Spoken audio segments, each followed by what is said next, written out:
प्रथमं वक्रतुण्ड च एकदन्तद्वितीयकं तृतीयं कृष्णपिण्डकाक्षं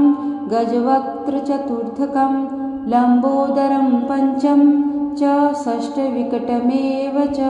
सप्तम विघ्नराजेन्द्र ध्रुववर्णतथाष्टमं नवमं भालचन्द्रश्च दशमं तु विनायकम् एकादशं गणपति द्वादशं तु गजाननं द्वादशेतानि नामानि त्रिसन्ध्यय पठेत्त्रयं न च विघ्नभयतस्य सर्वसिद्धिकरं परम्।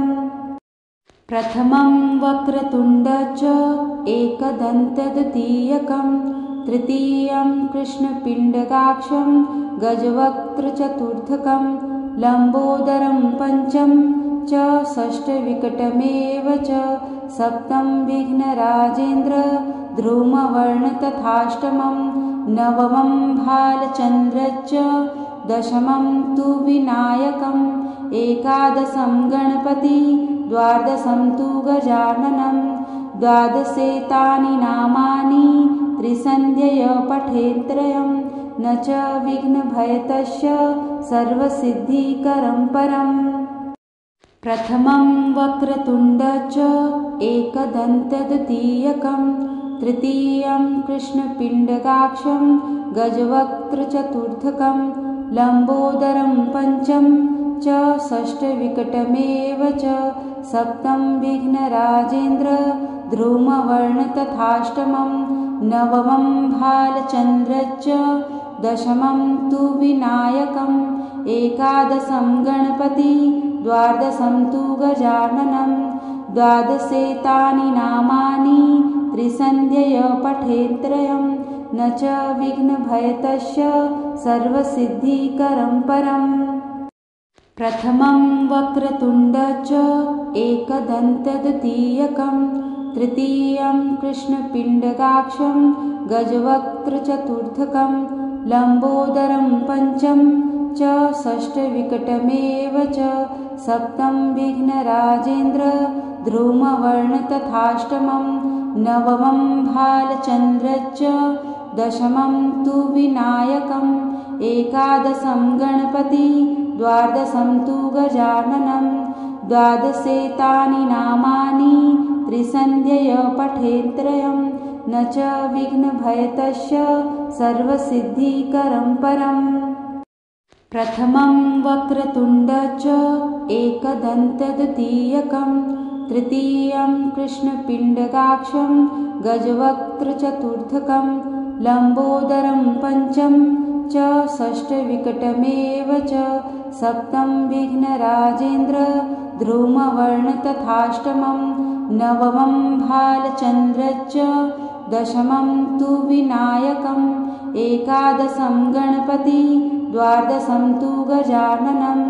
द्वादशेतानि नामानि त्रिसन्ध्यय पठेत्त्रयं न च विघ्नभयतस्य सर्वसिद्धिकरं परम्। प्रथमं वक्रतुण्ड च एकदन्तद्वितीयकं तृतीयं कृष्णपिण्डकाक्षं गजवक्त्रचतुर्थकं लम्बोदरं पंचम च षष्ठविकटमेव च सप्तम विघ्नराजेन्द्र ध्रुववर्णतथाष्टमं नवमं भालचन्द्रश्च दशमं तु विनायकम् एकादशं गणपति द्वादशं तु गजाननं द्वादशेतानि नामानि त्रिसन्ध्यय पठेत्त्रयं न च विघ्नभयतस्य सर्वसिद्धिकरं परम्। प्रथमं वक्रतुण्ड च एकदन्तद्वितीयकं तृतीयं कृष्णपिण्डकाक्षं गजवक्त्रचतुर्थकं लम्बोदरं पंचम च षष्ठविकटमेव च सप्तम विघ्नराजेन्द्र ध्रुववर्णतथाष्टमं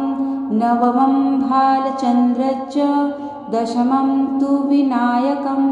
एकादशं गणपति द्वादशं तु गजाननं द्वादशेतानि नामानि त्रिसन्ध्यय पठेत्त्रयं न च विघ्नभयतस्य सर्वसिद्धिकरं परम्। प्रथमं वक्रतुण्ड च एकदन्तद्वितीयकं, तृतीयं कृष्णपिण्डकाक्षं गजवक्त्रचतुर्थकं, लम्बोदरं पञ्चम च षष्ठविकटमेव च, सप्तमं विघ्नराजेन्द्र ध्रुववर्णतथाष्टमं, नवमं भालचन्द्रश्च, दशमं तु विनायकम्, एकादशं गणपति, द्वादशं तु गजाननं, द्वादशेतानि नामानि त्रिसन्ध्यय पठेत्त्रयं, न च विघ्नभयतस्य सर्वसिद्धिकरं परम्।